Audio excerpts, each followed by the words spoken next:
Hello students, polytechnic Libre Learning में आप सभी का स्वागत है। तो dear students, automobile maintenance servicing and repair के अंतर्गत जो उसका 5वां चैप्टर है वो है आपका repair and maintenance of vehicle air conditioning system. तो ये पूरा जो चैप्टर है सिलेबस के अकॉर्डिंग आज के इस पूरे वीडियो में हम पूरा का पूरा चैप्टर कवर करेंगे। जो भी टॉपिक्स दिए गए हैं सिलेबस में निर्धारित हैं उन सभी को हम पढ़ेंगे, लेकिन चूंकि समय कम है तो थोड़ा शॉर्ट में या संक्षेप में हम पढ़ेंगे, हम बहुत डिटेल में नहीं जा पाएंगे। तो उससे कॉन्सेप्ट आपका क्लियर होना चाहिए। साथ में मेरे आप भी नोट्स बनाते चलिए। पहले पूरा एक बार वीडियो देख लीजिए, उसके बाद शॉर्ट में बहुत मैंने बताया है उसको जल्दी जल्दी नोट करते चलेंगे, लिखते चलेंगे तो आपको याद हो जाएगा। तो ये सिलेबस आपके सामने है जिसके बारे में मैं पहले भी आपको एक बार चर्चा कर चुका हूँ, बात कर चुका हूँ। अब ये शुरुआत करने से पहले मैं एक सिंपल सा एक आपको चित्र दिखा देता हूँ। इसको डायग्राम हम कहेंगे।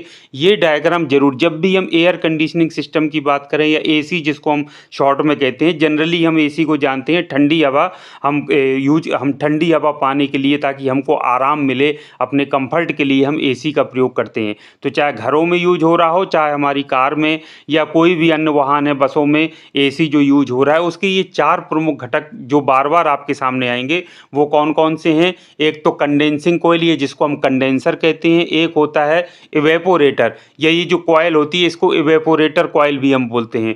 और ये एक्सपेंशन वाल्व है या एक्सपेंशन कॉइल है। और ये एक होता है कंप्रेसर। तो ये 4 घटक हैं जिनके बारे में हम बार बार बात करेंगे। तो किसी भी रेफ्रिजरेशन साइकिल में या डायग्राम में ये 4 घटक आपको जरूर बना देना है। तो कंडेंसिंग कॉइल हो गई, यानी जो कंडेंसर है, वो जो कॉइल लगी है जो आप पूरी की ये देख रहे हैं, इसके अंदर में क्या हो रहा है, रेफ्रिजरेंट फ्लो हो रहा है। यानी ये जो पाइप आप देख रहे हैं या कॉइल जिसको हम कहेंगे, इसके अंदर क्या भरा हुआ है, रेफ्रिजरेंट, जो लगातार साइकिल में पूरा एक स्थान से दूसरे स्थान तक जा रहा है। तो एक नंबर पर ये क्या है, कंडेंसर या ये कॉइल है, इसको कंडेंसिंग कॉइल कहेंगे। दूसरा एक्सपेंशन वाल्व।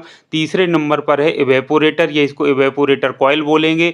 और ये चौथे नंबर पर है आपका कंप्रेसर। तो ये साइकिल लगातार चलता रहता है, एरो के द्वारा आपको दिखाई दे रहा है। और 1 2 3 4 ये 4 प्रमुख घटक हैं जो आपके सामने लिखे हुए हैं। तो ये पूरे चैप्टर में ये डायग्राम बना करके मैंने आपको ये बताने का प्रयास किया है कि इनकी हम बात बार बार करेंगे, आपके सामने आएंगे। और ये जहाँ जरूरत हो तो इस चित्र को आपको जरूर बना लेना है। अब बात हम करते हैं टॉपिक की तरफ। पहला है वाहन एयर कंडीशनिंग सिस्टम का परीक्षण और चार्जिंग। तो देखिए, जो एयर कंडीशनिंग सिस्टम या शॉर्ट में जिसको हम एसी कहते हैं, तो इसका हम परीक्षण क्यों करते हैं और चार्जिंग ये क्या होती है, इसको हम पहले समझेंगे। तो सबसे पहले हम बात कर लेते हैं परीक्षण की, यानी टेस्टिंग की। तो एयर कंडीशनिंग सिस्टम या का जो परीक्षण ये सुनिश्चित करने के लिए किया जाता है कि यह ठीक से काम कर रहा है और ठंडी हवा प्रदान कर रहा है। एसी का काम ही है ठंडी हवा देना, आराम मिले, ताकि जो भी बैठे हुए व्यक्ति हैं, कार के अंदर बैठे हैं या बस के अंदर बैठे हैं, यदि उसमें एसी लगा है तो उसका काम है ठंडी हवा देना। तो परीक्षण क्यों किया जाता है, ताकि ये सुनिश्चित कर सकें कि हाँ, ये एसी ठीक से काम कर रहा है और ये ठंडी हवा दे रहा है। तो इसको जांचने के लिए ये परीक्षण या टेस्टिंग किया जाता है। अब परीक्षण के लिए कौन कौन सी चीज़ें उसमें जांची जाती हैं या देखी जाती हैं, निम्नलिखित चीज़ें चेक की जाती हैं। पहले रेफ्रिजरेंट स्तर की जांच की जाती है। जो रेफ्रिजरेंट भरा हुआ है, जो फ्लो हो रहा है, जो मैंने आपको ऊपर दिखाया था डायग्राम में, उसकी जांच की जाती है कि रेफ्रिजरेंट का लेवल ठीक है कि नहीं। कई बार रेफ्रिजरेंट समय के साथ खत्म हो जाता है। जैसे कार में कुछ दिन पहले हमने देखा कि रेफ्रिजरेंट खत्म हो जाता है तो कूलिंग कम हो जाती है, तो रेफ्रिजरेंट रिफिल कराया जाता है। तो ये रेफ्रिजरेंट स्तर की जांच की जाती है कि ठीक है लेवल कि नहीं, भरा हुआ है कि नहीं। दूसरा है कंप्रेसर का परीक्षण, यानी टेस्टिंग द कंप्रेसर। यह सुनिश्चित करने के लिए कंप्रेसर ठीक से काम कर रहा है कि नहीं, कंप्रेसर तो नहीं खराब हो गया। तीसरा है एयर फिल्टर का निरीक्षण। एयर फिल्टर का कार्य होता है जो धूल वगैरह होते हैं या इस तरीके की गंदी चीज़ें होती हैं उनको रोक लेता है। यानी नाम से ही पता चल रहा है एयर फिल्टर, यानी शुद्ध वायु निकलने में, पास करने में हेल्प करता है। तो उसके एयर फिल्टर का भी निरीक्षण कर लिया जाता है, ये सुनिश्चित करने के लिए कि एयर फिल्टर साफ है और हवा का प्रवाह अवरुद्ध नहीं है। और इसके अलावा पाइप और होजेस की जांच की जाती है, यह सुनिश्चित करने के लिए कि कोई रिसाव या क्षति तो नहीं हो रही। पता चले जो पाइप और होज लगी हुई हैं उसमें से कोई लीकेज हो रहा हो। इसके अलावा थर्मोस्टेट का परीक्षण भी कर लिया जाता है, यह सुनिश्चित करने के लिए कि थर्मोस्टेट ठीक से काम कर रहा है और वांछित तापमान बनाए रख रहा है, जो कि थर्मोस्टेट का कार्य होता है। तो देखिए, आपने जो टेस्टिंग की एयर कंडीशनिंग की, तो वो परीक्षण या टेस्टिंग किस लिए की कि यह ठीक से काम कर रहा है कि नहीं। अब ठीक से काम उसका क्या है, ठंडी हवा देना, तो ठंडी हवा प्रदान कर रहा है कि नहीं कर रहा है। तो ये ठंडी हवा यदि प्रदान नहीं कर रहा है तो उसमें हम परीक्षण करेंगे उसका, और क्या क्या चीज़ें देखेंगे, रेफ्रिजरेंट स्तर की जाँच, कंप्रेसर का परीक्षण कि ठीक से काम कर रहा है कि नहीं, एयर फिल्टर का निरीक्षण कि एयर फिल्टर ब्लॉक तो नहीं हो गया, बदलने लायक तो नहीं हो गया, पाइप और होजेस की जांच कि उसमें कोई लीकेज तो नहीं है, और थर्मोस्टेट का परीक्षण कि थर्मोस्टेट ठीक से काम कर रहा है कि नहीं कर रहा है और वांछित तापमान बनाए रख रहा है कि नहीं रख रहा है। तो ये हो गया, इसको कहते हैं टेस्टिंग। दूसरी बात आती है चार्जिंग की। चार्जिंग शब्द बहुत सिंपल सा शब्द है। तो यदि एयर कंडीशनिंग सिस्टम ठीक से काम नहीं कर रहा है तो इसे रिचार्ज करने की आवश्यकता हो सकती है। मैंने बताया ना, जैसे ठीक नहीं कर रहा है तो उसमें रेफ्रिजरेंट जो भरा रहता है वो कई बार ख़त्म हो जाता है, तो रेफ्रिजरेंट के द्वारा हम क्या करते हैं, उसकी चार्जिंग करते हैं, यानी रेफ्रिजरेंट उसमें ऐड किया जाता है, तो उसी को कहते हैं चार्जिंग। तो रिचार्जिंग में या चार्जिंग में सिस्टम में क्या करते हैं, रेफ्रिजरेंट भरा जाता है या हम कहें कि रेफ्रिजरेंट को ऐड किया जाता है। तो रिचार्जिंग हमेशा क्या है, एक प्रमाणित तकनीशियन के द्वारा ही करवाया जाना चाहिए जो ये काम अच्छे से कर लेता हो, तो इसको कहते हैं हम चार्जिंग। तो जो व्हीकल का एयर कंडीशनिंग सिस्टम है उसमें चार्जिंग में क्या करते हैं, हम रेफ्रिजरेंट को ऐड करते हैं। तो रेफ्रिजरेंट जब ख़त्म हो जाता है तो वो कूलिंग, वो एसी बिल्कुल भी काम नहीं करता, ठंडी हवा नहीं देता है, तो फिर हम क्या करते हैं, रेफ्रिजरेंट लेकर के उसमें रिफ़िल करते हैं या चार्जिंग करते हैं या रिचार्ज उसको करते हैं। ये सिस्टम कहलाता है चार्जिंग। सिंपल सा कॉन्सेप्ट है। अब बात आती है वाहन एयर कंडीशनिंग या ऑटोमोबाइल के विद्युत घटकों की देखभाल और रखरखाव। तो विद्युत घटक उसमें यानी इलेक्ट्रिकल कंपोनेंट्स होते कौन कौन से हैं और उनकी देखभाल और रखरखाव यानी कि उनका मेंटेनेंस और केयर कैसे करना है, इसके बारे में हम इसमें पढ़ेंगे। तो सबसे पहले समझ लेते हैं विद्युत घटक यानी इलेक्ट्रिकल कंपोनेंट्स की। तो वाहन एयर कंडीशनिंग सिस्टम में कई विद्युत घटक होते हैं। जैसे विद्युत घटक का मतलब जो विद्युत से चालित होते हैं या विद्युत से चलते हैं। जैसे हम बात करें कंप्रेसर की, तो कंप्रेसर ऊपर दिखाया था, देखिए ये वह घटक है जिसका नाम से ही पता चल रहा है, आपने मैकेनिकल के स्टूडेंट्स हैं तो कई बार आप पढ़ चुके हैं, RAC हो चाहे कोई अन्य सब्जेक्ट हो, थर्मल इंजीनियरिंग सब कुछ, तो कंप्रेसर आप सब जानते हैं। सारी चीज़ें जो इसमें घटक यूज हो रहे हैं सब आप पहले पढ़ चुके हैं, सब जानते हैं। कंप्रेसर का काम होता है कंप्रेस करना या उसको संपीड़ित करना, किसको, रेफ्रिजरेंट को। तो ये वह घटक है जो ठंडी हवा बनाने के लिए रेफ्रिजरेंट को संपीड़ित करता है। दूसरा कंडेंसर, जो ऊपर हमने बात किया था, ये वह घटक है जो गैसीय रेफ्रिजरेंट को तरल में बदल देता है यानी कंडेंस कर देता है, इसके नाम से ही पता चल रहा है। और तीसरा है एवेपोरेटर। एवेपोरेटर मतलब एवेपोरेट कर देना यानी वाष्प या भाप में बदल देना। तो ये वह घटक है जो तरल रेफ्रिजरेंट को गैस में बदल देता है और वाहन के अंदर ठंडी हवा प्रदान करता है। ये को क्या करता है, एवेपोरेटर। इसके अलावा होता है ब्लोवर मोटर। ब्लोवर मतलब फैन, आप एक तरीके से कह सकते हैं।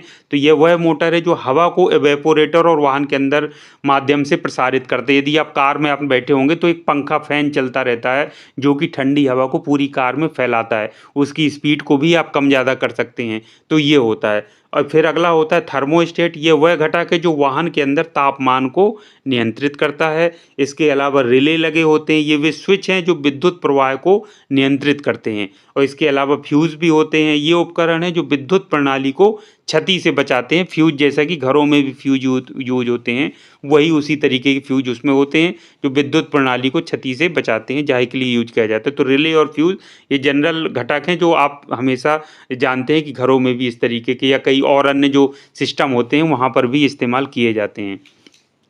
अब बात आती है देखभाल और रखरखाव की। पहले हमने ये समझा कि जो व्हीकल का एयर कंडीशनिंग सिस्टम होता है उसके इलेक्ट्रिकल घटक यानी कंपोनेंट्स कौन कौन से होते हैं, आपने ऊपर देखे। अब इनका मेंटेनेंस और केयर कैसे करना है उसके बारे में हम बात कर रहे हैं।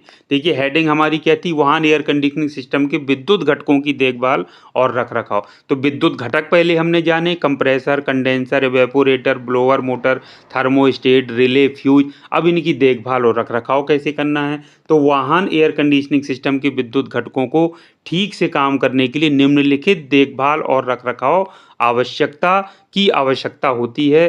जैसे पहला है, इनमें से निम्नलिखित शामिल हो सकते हैं। पहले विद्युत कनेक्शन की जांच, चेकिंग इलेक्ट्रिकल कनेक्शन, ये सुनिश्चित करने के लिए कि सभी कनेक्शन टाइट और जंग मुक्त हैं। कनेक्शन बिल्कुल सही होना चाहिए, लूज नहीं होना चाहिए और जंग मुक्त होना चाहिए।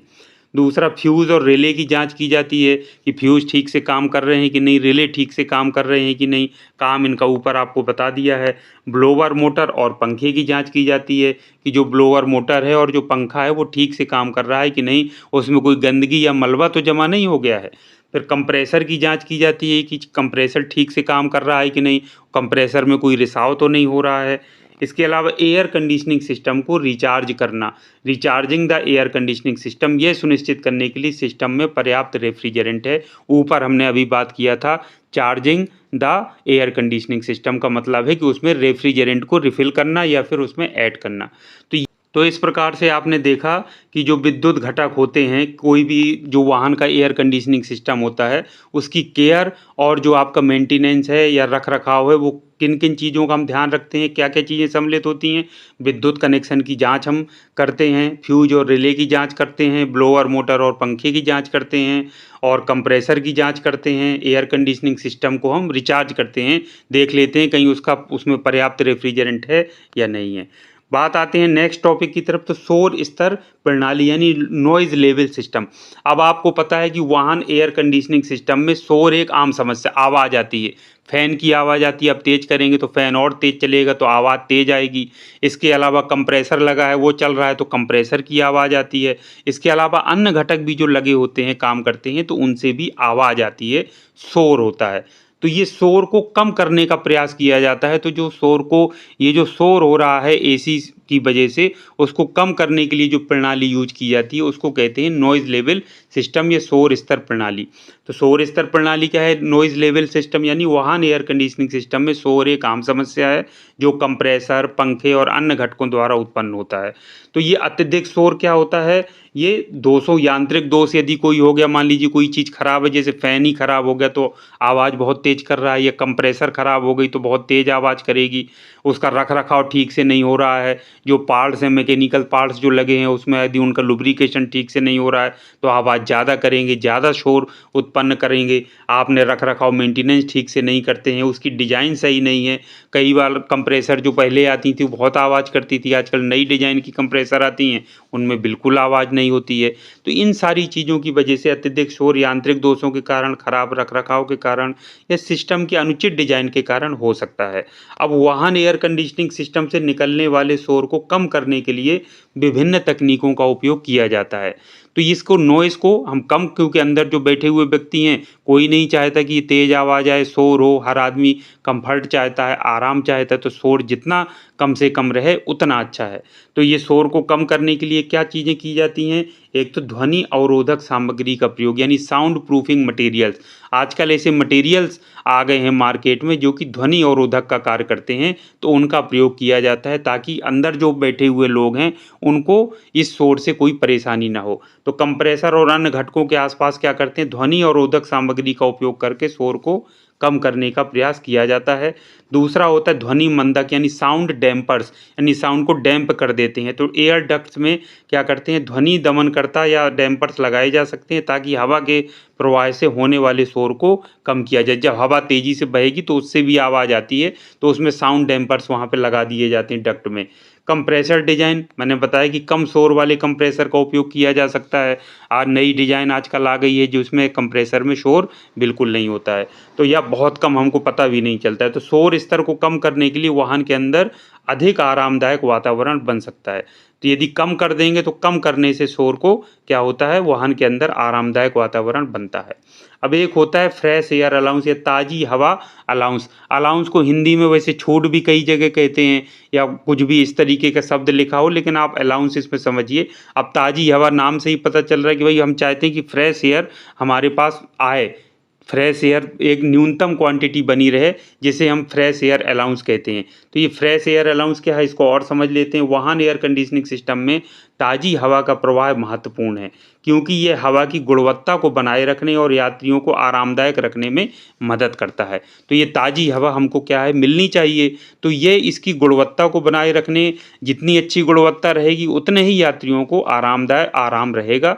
तो ताज़ी हवा का जो अलाउंस है, वह न्यूनतम मात्रा में ताज़ी हवा है जिसे सिस्टम को वाहन के अंदर प्रवेश करने की अनुमति देनी चाहिए। यानी ये जो पूरा एयर कंडीशनिंग सिस्टम लगा है वो क्या करे, कम से कम न्यूनतम एक मात्रा ऐसी रहे जिसको वो अंदर प्रवेश करने की अनुमति दे, जिसे हम कहते हैं फ्रेश एयर अलाउंस। तो ये फ्रेश एयर अलाउंस या ताज़ी हवा का अलाउंस क्या है, वह न्यूनतम मात्रा में ताज़ी हवा है जिसे सिस्टम को वाहन के अंदर प्रवेश करने की अनुमति देनी चाहिए। पर्याप्त ताज़ी हवा का प्रवाह क्या करेगा, कार्बन डाइऑक्साइड और अन्य हानिकारक गैसों के स्तर को कम करने में मदद करता है। तो ताज़ी हवा का प्रवाह बना रहेगा तो कार्बन डाइऑक्साइड और जो इस तरीके की अन्य हानिकारक गैसें होती हैं उनका लेवल फिर कम बना रहेगा और उनको कम करने में मदद करता है। तो वाहन एयर कंडीशनिंग सिस्टम में ताज़ी हवा के अलाउंस को समायोजित करने के लिए नियंत्रण प्रदान किए जा सकते हैं, उनको यानी कंट्रोल रहता है, उसके द्वारा हम कंट्रोल कर सकते हैं। चलिए नेक्स्ट टॉपिक की तरफ बढ़ते हैं, वो है प्राथमिक और द्वितीयक परिपथ यानी प्राइमरी एंड सेकेंडरी सर्किट्स। तो वाहन जो एयर कंडीशनिंग सिस्टम होते हैं उसमें दो मुख्य परिपथ प्रयोग होते हैं, जैसे कि टॉपिक में लिखा है प्राथमिक परिपथ और द्वितीयक परिपथ यानी प्राइमरी सर्किट और सेकेंडरी सर्किट।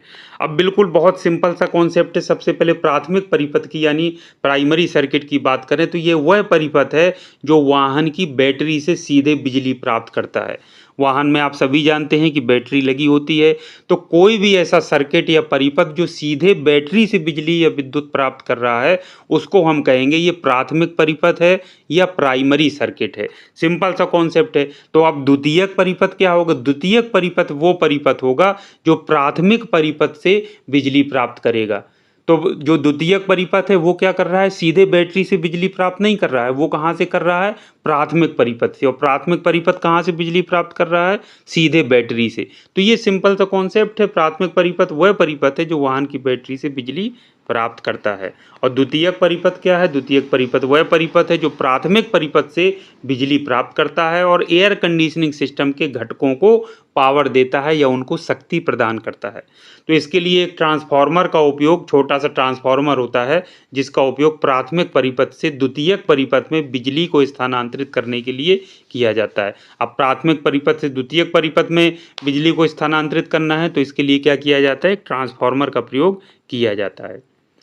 अब बात आती है हीट एक्सचेंजर की। नेक्स्ट टॉपिक है हीट एक्सचेंजर। मैंने बताया था जो इवेपोरेटर होता है या जो आपका कंडेंसर होता है वो भी एक प्रकार के हीट एक्सचेंजर है, नाम से पता चल रहा है। यानी ऊष्मा विनियामक हीट माने ऊष्मा, एक्सचेंज मतलब होता है बदलना यानी आदान प्रदान करना। तो इस तरीके से हीट एक्सचेंजर नाम से ही पता चल रहा है कि या तो हीट को एब्जॉर्ब करता होगा, सोख लेता होगा, अवशोषित करता होगा, या उसको हीट को यानी ऊष्मा को रिजेक्ट करता होगा। तो ये हीट एक्सचेंजर एक उपकरण है जो दो तरल पदार्थों के बीच ऊष्मा हस्तांतरित करता है। तो वाहन एयर कंडीशनिंग सिस्टम में हीट एक्सचेंजर का उपयोग गर्म रेफ्रिजरेंट को ठंडा करने के लिए किया जाता है।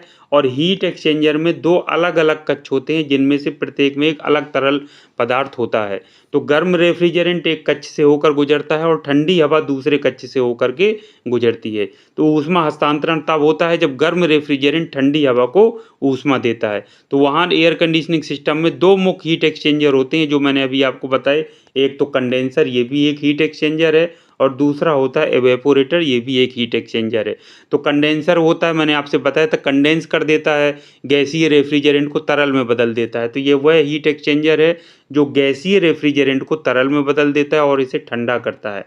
एवेपोरेटर क्या है, ये वह हीट एक्सचेंजर है, एवेपोरेट यानी ऊष्मा में बदल देता है तरल रेफ्रिजरेंट को, गैस में बदल देता है। सॉरी, ऊष्मा में नहीं, गलती से निकल गया। किस में बदल देता है, गैसीय फॉर्म में बदल देता है या वेपर के फॉर्म में बदल देता है, यानी उसको एवेपोरेट कर देता है। तो एवेपोरेटर क्या है, ये वह हीट एक्सचेंजर है जो तरल रेफ्रिजरेंट को गैस में बदल देता है और वाहन के अंदर ठंडी हवा प्रदान करता है। अब बात आती है कूलिंग और डीह्यूमिडिफाइंग कॉइल की। कूलिंग एंड डीह्यूमिडिफाइंग कॉइल, इसका शब्द पहले अर्थ ही समझ। कूलिंग मतलब तो समझ में आ गया कि ठंडा करना। तो जो कॉइल होती है वो कॉइल ठंडा करेगी, कूलिंग इफेक्ट प्रोड्यूस करेगी। दूसरा डीह्यूमिडिफाइंग का क्या मतलब है, ह्यूमिडिफिकेशन का, ह्यूमिडिफाई का मतलब होता है नमी। तो नमी, डीह्यूमिडिफाई मतलब होता है नमी को कम करना या उसको शुष्क करना, सीधा सा कॉन्सेप्ट है। तो कूलिंग और डीह्यूमिडिफाइंग कॉइल का मेन काम क्या हो गया, कूलिंग का मतलब ठंडा करना और डीह्यूमिडिफाइंग का मतलब हवा को शुष्क करना, यानी उसको सूखा करना, यानी उसकी नमी को कम करना। तो इस तरीके से कूलिंग और डीह्यूमिडिफाइंग कॉइल वाहन एयर कंडीशनिंग सिस्टम का एक और महत्वपूर्ण घटक है। जो ठंडी, देखिए कूलिंग का मतलब ये ठंडी और ये डीह्यूमिडिफाइंग का मतलब ये शुष्क, ये जो मैं आपको दिखा रहा हूँ। तो ये डी कूलिंग और डीह्यूमिडिफाइंग का मतलब है कि एयर कंडीशनिंग सिस्टम का एक महत्वपूर्ण घटक है जो ठंडी और शुष्क हवा प्रदान करता है। कैसी हवा? ठंडी और शुष्क हवा प्रदान करता है। तो ये कॉइल पतली धातु के ट्यूबों से बनी होती है जो ठंडे रेफ्रिजरेंट से भरे होते हैं। मतलब इसमें ट्यूब्स होती हैं पतली पतली और उसमें अंदर क्या भरा होता है? रेफ्रिजरेंट भरा होता है। तो गर्म और आर्द्र हवा, अब आप देखिएगा भाई ये जो कूलिंग और डीह्यूमिडिफाइंग कॉइल है, तो इसको ठंडा करना है तो पहली बात तो गर्म हवा आएगी और क्या आएगी? आर्द्र हवा होगी, तभी तो वो डीह्यूमिडिफाइंग करेगा। तो इसकी जस्ट ऑपोजिट क्या होता है? गर्म और आर्द्र हवा कॉइल से गुजरती है, जहाँ वो गर्म को क्या करता है? ठंडा, और आर्द्र मतलब नमी जो होती है उस नमी को क्या करता है? वो करके उसको शुष्क कर देता है हवा को। तो जहाँ तो होगा तो क्या होगा? ठंडी और शुष्क हवा फिर क्या होती है? वो प्रदान वो करता है और आरामदायक एक प्रदान करता है जो भी वहाँ के यात्री बैठे हुए अंदर होते हैं, जो लोग बैठे होते हैं। तो गर्म और आर्द्र हवा कॉइल से गुजरती है, जहाँ ये रेफ्रिजरेंट द्वारा क्या होती है? ठंडी होती है और उसको शुष्क किया जाता है, यानी नमी को या आर्द्रता को कम करके क्या करते हैं? उसको शुष्क करते हैं। तो हवा के ठंडे होने के साथ ही उसमें मौजूद नमी संघनित होकर पानी की बूंदों में बदल जाती है। आपने देखा होगा जहाँ एसी रहता है तो पानी टपकता रहता है, वो कंडेंसर क्या करता है? उसको संघनित या कंडेंस करके उसको पानी की बूंदों में बदल देता है, जिससे हवा का क्या होता है? डीह्यूमिडिफिकेशन होता है। भाई जब नमी आप निकाल दोगे पानी की बूंदों में बदल जाएगा तो क्या होगा? नमी कम हो जाएगी तो हवा क्या हो जाएगी? शुष्क हो जाएगी। तो ये डीह्यूमिडिफिकेशन इस तरीके से होता है। तो उम्मीद करता हूँ ये कॉन्सेप्ट समझ में आएगा। कूलिंग और डीह्यूमिडिफिकेशन कॉइल तो ऐसी कॉइल होती है या ऐसा घटक होता है एयर कंडीशनिंग सिस्टम का जो कि हवा को क्या करता है? कूल यानी ठंडा करता है और उसको डीह्यूमिडिफाई यानी कि शुष्क करता है। शुष्क का मतलब क्या है? मतलब आर्द्रता को कम करना या नमी को कम करना, सीधा कॉन्सेप्ट है। तो यह कॉइल पतली धातु के ट्यूबों से बना होता है और उसके अंदर रेफ्रिजरेंट भरा होता है। तो गर्म और आर्द्र हवा कॉइल से गुजरेगी और वो क्या होगी? रेफ्रिजरेंट जो अंदर भरा है उससे संपर्क में होकर के क्या होगी? ठंडी और शुष्क हो जाएगी। तो हवा के ठंडे होने के साथ ही उसमें मौजूद नमी जो होती है संघनित होकर पानी की बूंदों में बदल जाती है, जिससे हवा का डीह्यूमिडिफिकेशन होता है। अब ठंडी और शुष्क हवा फिर वाहन के अंदर प्रसारित होती है और जो अंदर बैठे हुए लोग होते हैं उनको बड़ा आराम मिलता है। अब वाहन एयर कंडीशनिंग सिस्टम में देखभाल और सर्विसिंग के महत्वपूर्ण घटक, इसकी हम बात करेंगे। केयर एंड सर्विसिंग यानी important components in vehicle air conditioning system. तो कौन कौन से ऐसे घटेंगे जिनकी नियमित देखभाल और सर्विसिंग की आवश्यकता होती है? एक तो पहला है आपका एयर कंट्रोल यूनिट। यह वह यूनिट है जो उपयोगकर्ता को तापमान, हवा की गति और वेंटिलेशन मोड जैसे एयर कंडीशनिंग सिस्टम के कार्यों को नियंत्रित करने की अनुमति देती है। एयर कंट्रोल यूनिट नाम से ही पता चल रहा है, मतलब एयर यानी वायु को कंट्रोल करने वाली या नियंत्रित करने वाली इकाई या यूनिट होती है। किस किस को करती है? तापमान, हवा की गति और वेंटिलेशन मोड को। तो इसकी देखभाल और सर्विसिंग के लिए हमको क्या ध्यान रखना चाहिए? नियमित रूप से बटन और स्विच को साफ करें, यूनिट के आसपास के फिल्टर को बदलें, किसी भी क्षति या खराबी के लिए यूनिट का क्या करें? निरीक्षण करें। दूसरा है तापमान नियंत्रण इकाई, टेम्परेचर कंट्रोल यूनिट। ये वह इकाई है जो वाहन के अंदर तापमान को मापती है और एयर कंडीशनिंग सिस्टम को नियंत्रित करती है ताकि वांछित तापमान बनाए रखा जा सके। तो इसकी देखभाल और सर्विसिंग कैसे होगी? तापमान सेंसर को साफ करें, किसी भी क्षति या खराबी के लिए यूनिट का निरीक्षण करें। उसके बाद तीसरा है चुंबकीय क्लच यानी मैग्नेट क्लच। यह वह उपकरण है जो कंप्रेसर को चालू और बंद करता है। तो इसकी देखभाल और सर्विसिंग के लिए क्या करना चाहिए? चुंबकीय क्लच के एयर गैप को जांचें और उसका समायोजन या एडजस्टमेंट करें। किसी भी क्षति या खराबी के लिए चुंबकीय क्लच का निरीक्षण एक बार जरूर कर लेना चाहिए। अगला है आपका कंडेंसर। तो ये वह घटक है जो गैसीय रेफ्रिजरेंट को तरल में बदल देता है, ऊपर हमने कई बार पढ़ा। इसकी देखभाल और सर्विसिंग के लिए क्या करना चाहिए? कंडेंसर को मलबे और गंदगी से साफ करें, कोई गंदगी न जमा होने पाए। कंडेंसर के पंखे को किसी भी क्षति या खराबी के लिए जांचें कि कहीं उसका फैन तो नहीं खराब होगा, और रेफ्रिजरेंट रिसाव के लिए कंडेंसर का निरीक्षण जरूर करें कि कहीं उसमें रेफ्रिजरेंट है उसका रिसाव या लीकेज तो नहीं हो रहा है। पाँचवा है पंखे की असेंबली यानी फैन असेंबली। यह वह घटक है जो हवा को कंडेंसर और एवेपोरेटर के माध्यम से प्रसारित करते हैं। यानी हवा क्या है? ठंडी हवा फेंकता है आपको पता है कि कार के अंदर है कोई वाहन, तभी तो हमको हवा लगती है, ठंडी हवा। तो ये उसको फ़ैन असेंबली बोलते हैं। तो ये घटक क्या करता है, हवा को कंडेंसर और इवेपोरेटर के माध्यम से प्रसारित करता है, यानी उसको फैलाता है। तो इसकी देखभाल और सर्विसिंग के लिए क्या ध्यान रखना चाहिए, पंखे के ब्लेड को मलबे और गंदगी से साफ़ करें, पंखे के मोटर को किसी भी क्षति या खराबी के लिए जांचें, और पंखे के बेल्ट को तनाव और क्षति के लिए जांचें। अब बात आते हैं, अगला है एवेपोरेटर। यह वह घटक है जो तरल रेफ्रिजरेंट को गैस में बदल देता है और वाहन के अंदर ठंडी हवा प्रदान करता है। तो इसकी देखभाल और सर्विसिंग के लिए कौन सी चीज़ें ध्यान में रखना है, एवेपोरेटर को मलबे और गंदगी से साफ़ करें, किसी भी क्षति या खराबी के लिए एवेपोरेटर का निरीक्षण करें, और एवेपोरेटर ड्रेन होल को साफ़ करें। अगला है आपका रिले। रिले मैंने बताया तो विद्युत स्विचें जो एयर कंडीशनिंग सिस्टम के विभिन्न घटकों को बिजली प्रदान करती हैं। तो इनकी देखभाल और सर्विसिंग के लिए क्या ध्यान रखना चाहिए, किसी भी क्षति या खराबी के लिए रिले का निरीक्षण करें और रिले कनेक्शन को साफ जरूर करें। अगला है फ़िल्टर्स। आपके तमाम तरीके के फ़िल्टर्स यूज होते हैं। वाहन एयर कंडीशनिंग सिस्टम में कई फ़िल्टर होते हैं जो हवा और रेफ्रिजरेंट से गंदगी, मलबे और दूषित पदार्थों को हटाते हैं। देखभाल और सर्विसिंग की बात करें तो जैसे केबिन एयर फ़िल्टर है, तो हर 6 महीने या साल भर में इसको बदल दिया जाता है। सर्विसिंग कराने आप गाड़ी की जाएंगे तो वो इसको ज़रूर एयर फ़िल्टर को बदल देते हैं। ड्रेनर फ़िल्टर होते हैं, ड्रेनर फ़िल्टर को साल में कम से कम साफ़ ज़रूर करते रहना चाहिए, यदि ख़राब हो जाए तो बदल देना चाहिए। रेफ्रिजरेंट फ़िल्टर होता है, रेफ्रिजरेंट फ़िल्टर को हर 2-3 साल में बदला जाता है। जब आप सर्विसिंग कराने जाते हैं तो वो खुद ही बदल देते हैं। एक बड़ा महत्वपूर्ण घटक होता है जो टॉपिक लिखा है, 3 वे सोलेनॉइड वाल्व। तो ये 3 वे सोलेनॉइड वाल्व क्या होता है, ये वह वाल्व है जो रेफ्रिजरेंट के प्रवाह को नियंत्रित करता है और एयर कंडीशनिंग सिस्टम को हीटिंग या कूलिंग मोड में काम करने की अनुमति देता है। एयर कंडीशनिंग सिस्टम वैसे जनरली हम ठंडी हवा के लिए जानते हैं, लेकिन जहाँ पर मान लीजिए ठंड के मौसम में या जहाँ ठंड रहती है तो वहाँ एसी क्या है, गर्म हवा भी देता है, यानी हीटिंग भी करता है। हीटिंग कॉइल उसमें होती है कूलिंग कॉइल की जगह। तो ये जो 3 डे ये आपका सोलेनॉइड वाल्व होता है, 3 वे सोलेनॉइड वाल्व, ये क्या होता है, ये एक ऐसा वाल्व है जो रेफ्रिजरेंट के प्रवाह को नियंत्रित करता है और एयर कंडीशनिंग सिस्टम को हीटिंग या कूलिंग मोड में काम करने की अनुमति देता है। अब देखभाल और सर्विसिंग इसके लिए क्या कैसे करनी चाहिए, विद्युत कनेक्शन की जांच करें कि ढीले या क्षतिग्रस्त कनेक्शनों के लिए विद्युत कनेक्शन की कोई कनेक्शन ढीला या क्षतिग्रस्त तो नहीं है। वाल्व को साफ़ करें, किसी भी गंदगी या मलबे को हटाने के लिए वाल्व को साफ़ करें। वाल्व का परीक्षण करें, यह सुनिश्चित करने के लिए कि वाल्व का परीक्षण करें कि ठीक से काम कर रहा है या नहीं काम कर रहा है।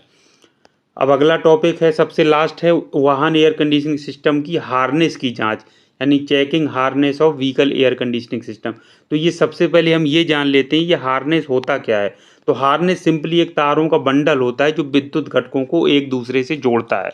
अब विद्युत घटक ऊपर बताए थे कंपोनेंट जो होते हैं एयर कंडीशनिंग सिस्टम के कौन कौन से होते हैं, तो इतने सारे जो घटक होते हैं एसी सिस्टम के, उनको आपस में जोड़ने के लिए तारों की ज़रूरत पड़ेगी। तो हार्नेस वैसी तारों के बंडल को ही हार्नेस बोला जाता है। तो हार्नेस क्या है, तारों का एक बंडल होता है जो विद्युत घटकों को एक दूसरे से जोड़ता है। तो वाहन एयर कंडीशनिंग सिस्टम में हार्नेस विभिन्न घटकों को बिजली प्रदान करता है। अभी बताया था ऊपर, जैसे कंप्रेसर, पंखा और नियंत्रण इकाई या कंट्रोल यूनिट हो गई। तो ये हार्नेस की जांच, चेकिंग द हार्नेस, कैसे चेक करते हैं, तो वाहन एयर कंडीशनिंग सिस्टम की समस्याओं का निदान करते समय हार्नेस की जांच करना एक महत्वपूर्ण कदम है। मतलब जब भी हम एयर कंडीशनिंग सिस्टम की यदि कोई समस्या हो गई, मान लीजिए ठंडा नहीं कर रहा या काम नहीं कर रहा है एयर कंडीशनिंग सिस्टम, तो हार्नेस को ज़रूर चेक किया जाता है, कोई तार तो नहीं कट गया, कोई उसमें डैमेज तो नहीं हो गया, उसमें कोई खराबी तो नहीं आ गई। तो इसीलिए इसकी जाँच करना ज़रूरी होता है। तो हार्नेस की जाँच क्यों की जाती है, वाहन एयर कंडीशनिंग सिस्टम की समस्याओं का निदान करते समय हार्नेस की जांच करना एक महत्वपूर्ण कदम है। और हार्नेस में क्षति या खराबी से सिस्टम ठीक से काम नहीं कर सकते। यदि कहीं से भी तार कट पिट गया, कोई उसमें खराबी आ गई, तो फिर एयर कंडीशनिंग सिस्टम काम ही नहीं करेगा। तो हार्नेस की जांच करने के लिए निम्नलिखित चरणों का पालन करें। एक तो दृश्य निरीक्षण, मतलब देख कर ही निरीक्षण कर लें कि कहीं सीधे तार कटा दिख जाए। चूहे कई बार अंदर जा कर के तार काट देते हैं, कनेक्शन ढीला तो नहीं हो गया या कोई तार घिस गया है।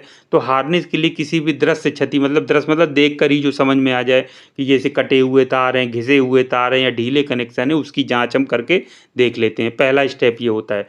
दूसरा स्टेप होता है कि मल्टीमीटर का उपयोग करके चेक करें। तो मल्टीमीटर का उपयोग करके तारों में प्रतिरोध और निरंतरता की जांच करके हम पता कर सकते हैं कि कोई खराबी तो नहीं है तारों में। और तीसरा होता है विद्युत शक्ति की जांच। तो हार्नेस में विद्युत शक्ति की उपस्थिति की जांच हम करके भी उसमें कोई खराबी का हम पता लगा सकते हैं।